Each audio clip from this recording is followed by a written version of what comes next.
All of the tools available for attracting, motivating, and retaining employees are total rewards. Total rewards can include both financial and non-financial benefits that the employee sees as valuable. This can include wages and bonuses, as well as recognition, workplace flexibility, and career opportunities. This is a combination of benefits, compensation, and rewards that employees receive. A compensation philosophy is a formal statement documenting the company's position about employee compensation. This statement works to explain the organization's approach to employee compensation based on the vision, mission, values, and strategic objectives. This philosophy should work to identify the organization's pay programs and reward strategies and create a framework for consistency in how it's applied. An organization's compensation philosophy will be dependent on factors such as the company's financial position, the size of the organization, the industry, the business objectives, market salary information, the level of difficulty in finding talent, and the unique circumstances of the business. The type of philosophy adapted to an organization may change over time. For example, in the startup phase, an organization may not be able to pay high salaries but may offset the lack of base compensation with other perks or benefits, such as stock options. Whereas an established corporation would likely be expected to match or lead in base compensation levels. A well-designed compensation philosophy supports the organization's strategic plan and initiatives, business goals, competitive outlook, operating objectives, and compensation and total reward strategies. Communication of total rewards is also important. The term hidden paychecks refers to the communication of the total rewards. This is often done through an annual statement showing all of the direct and indirect compensation received by an employee. Pay equity essentially means that we should compensate employees the same way when they perform the same or similar job duties. HR should keep pay equity in mind when developing workplace policies and procedures. Equity must be considered when determining how the business determines starting pay, merit increases, promotions, one-off increases, and incentives. Numerous laws exist today to protect workers from wage discrimination. External equity refers to the employee's perception of the fairness of their compensation in relationship to compensation available in the relevant external labor market. Maintaining positive external equity ensures that employees are competitively compensated relative to the external marketplaces and their peers. Internal equity refers to the employee's perception of the fairness of their compensation in relationship to compensation available to other positions within the organization. Internal equity is very important in regards to employee retention and motivation. Internal equity is viewed as the fairness of pay among current employees working for the same company and performing the same or similar jobs. While both internal and external equity warrant consideration, neither of them is more important than the other. Both should be considered when establishing the organization's strategy.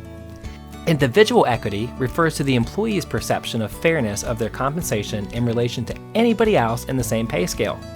This is essentially an employee comparing their pay with that of coworkers, making effective work analysis and job design critical elements in employee engagement and retention. Budgeting for compensation is a critical step in the process. Even the best thought-out compensation philosophy could be useless if there's no budget to fund it properly. The budgeting step involves preparing budgets to address salary increases, salary structure adjustments, promotion increases, and variable pay expenditures. The amount of money companies spend on employee compensation each year represents a significant portion of operating expenses and can often be the largest expense of an organization. It's important in budgeting to not only factor in the employee's annual salary and benefits, but also items such as merit pay, promotions, bonuses, retirement programs, and other various pay items. It also remains important to control cost. By effectively controlling costs, the organization can administer the compensation system effectively and, most importantly, have the financial resources to support it on a continuing basis. Cost controls can include analyzing the latest benefit offerings to identify cost drivers, or even designing the right benefits packages for your employees based on their needs. While it may be expensive for your organization to provide benefits for employees, it can be more expensive not to provide employees with what they need, and you could lose talented employees as a result. The overall expense of an employee may be calculated using an employee burden of labor method. Employee burden represents the entire cost of having an employee on the team, including salary, benefits, and taxes. Generally communicated as an hourly or annual rate, this allows HR to forecast the true cost of adding or replacing staff. The labor burden is the actual cost of a company to have an employee, aside from just the salary the employee earns. Fiduciary responsibilities have become important in compensation and benefits. A fiduciary is a person who owes a duty of care and trust to another and must act primarily for the benefit of the other in a particular activity. When an organization offers benefits, such as a retirement plan, the law further defines the actions that result in fiduciary duties and the extent of those duties. The primary responsibility of fiduciaries within a retirement plan is to run the plan solely in the interest of the plan participants and their beneficiary, as well as for the exclusive purpose of providing benefits and paying plan expenses. If fiduciary responsibilities aren't managed properly, the organization could face serious legal and financial ramifications. The best reward system may become meaningless if employees are unaware of what's available or the overall value of the benefit. This makes communicating total rewards key to success. Proper communication and training to the workforce in the compensation and benefits programs, policies, and procedures are essential. Oftentimes, this can be accomplished through self-service technologies. The most visible part of total rewards is often the base compensation component. There are, however, many areas of total rewards that may be meaningful to the workforce. This makes designing pay systems a crucial consideration. There are both direct and indirect compensation. Direct compensation is the base pay and incentive pay that an employee receives directly from their employer. This can include wages, salaries, overtime, bonuses, tips, and commissions. This money is directly paid to the employee in exchange for their labor. Base pay is the primary component of employee pay. Base pay is the wage that employees are paid and is a form of direct compensation. An employee could be paid on either an hourly or a salary basis. The Fair Labor Standards Act, also known as the FLSA, which establishes minimum wage, overtime pay, record keeping, and youth employment standards affecting employees in the private sector and in federal, state, and local governments. The Fair Labor Standards Act was signed into law in 1938 by President Franklin Roosevelt. The Fair Labor Standards Act covers 5 main areas. First, the Act establishes the minimum wage, which sets a federal minimum wage for all workers. Many states throughout the United States also have minimum wage laws which exceed the federal minimums. In cases where an employee is subject to both state and federal minimum wage, the employee will be entitled to the higher minimum wage. Hours worked is also covered under FLSA. This constitutes compensable time under FLSA. Otherwise, this further defines what's considered work time and what should be paid for. This may cover scenarios such as on-call time or travel time. The record-keeping requirement requires employees to display an official poster outlining the requirements of the FLSA. Employers must also keep certain records for each non-exempt worker. The Act requires no particular form for the records, but does require that the records include certain identifying information about the employee and data about the hours worked and the wages earned. Child labor regulations are also covered under the FLSA. These child labor regulations were enacted to ensure that when young people work, the work is safe and does not jeopardize their health, well-being, or educational opportunities. It's important to note that when FLSA was enacted in 1938, child labor was the norm, with no regulations. There is no FLSA limit on the number of hours employees 16 or older may work in any work week. In many cases, state or local regulations may be in place further regulating the employment of minors, which is generally any person under the age of 18. The FLSA also covers the overtime requirement. This regulation guides the classification of exempt and non-exempt employees. Non-exempt employees are entitled to overtime pay and are typically paid in an hourly format. Non-exempt employees must receive overtime pay for hours worked over 40 per work week. at a rate not less than 1 1/2 times the regular rate of pay. The FLSA does not require overtime pay for work on weekends, holidays, or regular days of rest, unless overtime is worked on such days. An exempt employee is considered exempt from the FLSA overtime rules and not eligible for overtime. These roles are commonly paid on a salary basis. Exempt classification is not based on job titles. In order for an exemption to apply, an employee's specific job duties and salary must meet all the requirements of the department's regulations. To classify a role as exempt, it must meet specific criteria. The role must be classified as executive, professional, administrative, outside sales employee, or computer-related occupation. To be classified as an executive role, a specific salary must be met. The employee must also be in a role that has the primary duty of managing the enterprise or managing a specific department or subdivision of the enterprise. They must also often direct the work of at least 2 or more full-time equivalent employees. And they must maintain the authority to hire, fire, promote, or make other employee status changes. The professional exemption has 2 components, the learned professional and the creative professional. To qualify for the learned professional employee exemption, the employee must be compensated on a salary or fee basis. The employee must be in a role with a primary duty that requires advanced knowledge, defined as work which is predominantly intellectual in nature, and which includes work requiring the consistent exercise of discretion and judgment. This area of advanced knowledge must be in a field of science or learning, and the advanced knowledge must be customarily acquired by a prolonged course or particular scholarly instruction. To qualify for the creative professional exemption, the employee must be compensated on a salary or fee basis and must also be in a role with a primary duty requiring invention, imagination, originality, or talent in a recognized field of artistic or creative endeavor. The administrative exemption also covers a minimum salary threshold.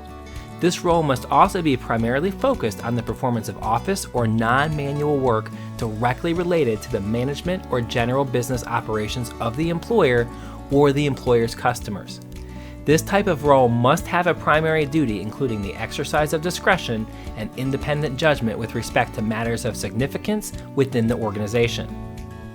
The outside sales exemption applies to employees whose primary duty must be making sales or obtaining orders or contracts for services or for the use of facilities for which a consideration will be paid by the client or customer. The employee must also be customarily and regularly engaged away from the employer's place or places of business. To qualify for the computer employee exemption, the employee must be compensated either on a salary or fee basis. The employee must be employed as a computer systems analyst, computer programmer, software engineer, or other similarly skilled worker in the computer field. The employee's primary duty must consist of the application of system analysis techniques and procedure, including consulting with users to determine hardware, software, or system functional specifications. The design, development, documentation, analysis, creation, testing, and modification of computer systems or programs, including prototypes, based on and related to user or system design specifications. The design, documentation, testing, creation, or modification of computer programs related to the machine operating systems, or a combination of such duties, the performance of which requires the same level of skills. Additionally, FLSA allows for highly compensated employees performing office or non-manual work and paid total annual compensation of a specific amount to be exempt from the FLSA if they customarily and regularly perform at least one of the duties of an exempt executive, administrative, or professional employee identified in the standards test for exemption. The regulation also calls out that the exemptions provided by FLSA apply only to white-collar employees who meet the salary and duties test set forth in the regulation. The exemptions do not apply to manual laborers or other blue-collared workers who perform work involving repetitive operations with their hands, physical skill, and energy. Additionally, non-management employees in production, maintenance, construction, and similar occupations such as carpenters, electricians, mechanics, plumbers, ironworkers, craftsmen, operating engineers, longshoremen, construction workers, and laborers are entitled to minimum wage and overtime premium pay under the FLSA and are not exempt. FLSA regulations also do not apply to first responders such as police, firefighters, and paramedics, regardless of their rank or pay level. With direct compensation being the most visible part of total rewards, it's important to create a system that provides motivation and incentives for good work. The plan should be designed to support the organization's strategic plan and initiatives. In a single or flat rate system, each worker in the same job has the same rate of pay, regardless of performance level or seniority. The job is paid at a single or flat rate, which is typically the market rate for the job. Everyone doing the same job is paid the same, and there are no pay variations for experience, skill, seniority, or performance. A step rate pay system increases the employee pay rate based on predetermined schedules. Each step could be triggered by a certain event, such as an automatic increase based upon time on the job, or an increase based on specific performance considerations. This can also mean that an employee earns a raise by advancing through a series of steps, such as a pay raise after completing a certification relevant to their role. The performance-based merit pay system is based on an employee's individual job performance.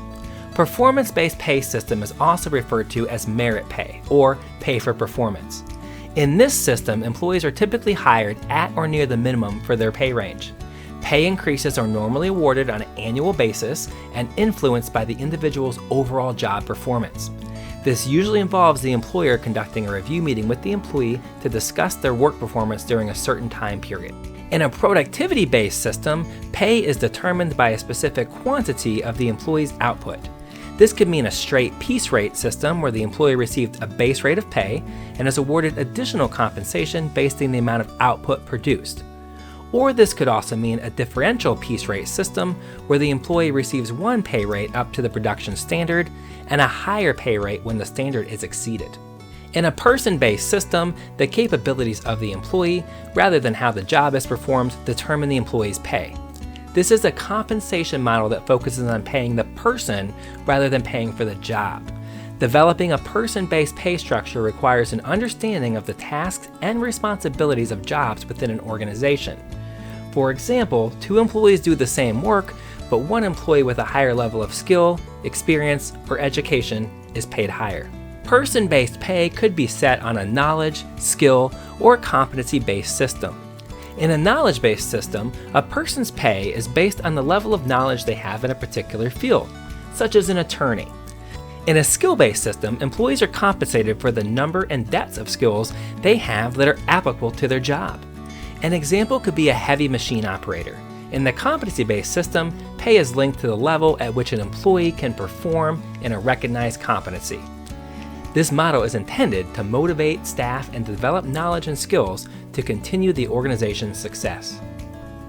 Beyond direct compensation, there's also indirect compensation, which covers all other rewards not associated with base pay, including incentives, inducements, time off benefits, such as sick time or holiday pay, and pension plan payments.